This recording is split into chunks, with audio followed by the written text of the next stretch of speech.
So you've done how many animated these DC animated movies have you directed? Oh,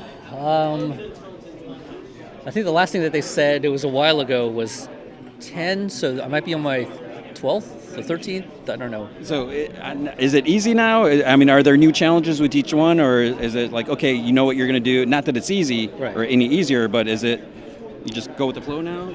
I mean, there's a certain part that's a little sort of, you kind of go to with your instincts, but it's hard because you don't want to, it's not like a series where it's supposed to be the same, type. Well, the continuity thing is a little bit easier because, again, it's just like you're using the same Superman, same, Justice League.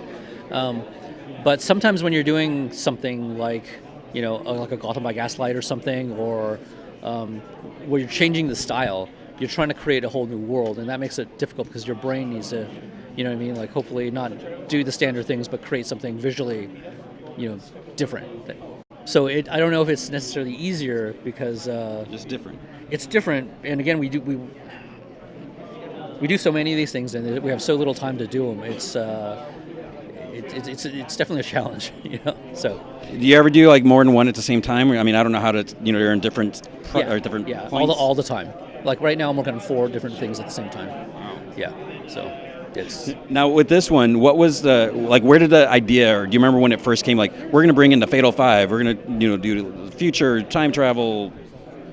In order to sort of, for this, I guess, machine to kind of work, I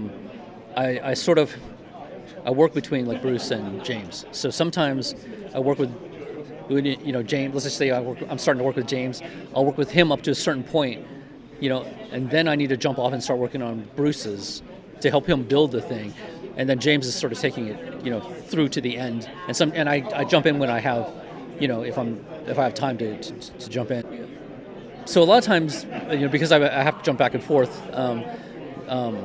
A lot of times the executive producer will sort of work closer with the story, and so by the time I got the script, a lot of the sort of major pieces have already been put into place, and so I think a lot of it has to do with our writer Eric,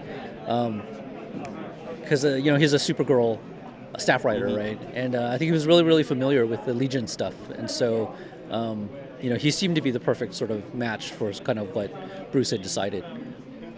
Do you have a favorite scene that you can tease? Because I'm sure it'd be spoilery. Like any moment that when you saw it, it's like, wow, that came out really beautifully. I'm like a emotional wuss. I mean, I love the emotional stuff. And those are the things that I think that brings me the greatest joy, and that's the thing that I try to put in my movies. The scenes of Jessica. Just her introduction of her daily life. That was really moving to me. There's a point in Jessica's where she's at her lowest and she has to summon her strength. That's a great moment. And the end, basically, like there's a great moment between Jessica and Starboy. That's breaks my heart. So. Okay, get those tissues ready. Justice League versus Fatal Five. It's going to be awesome, right? Yeah, I hope so. It is. Yeah. It's awesome.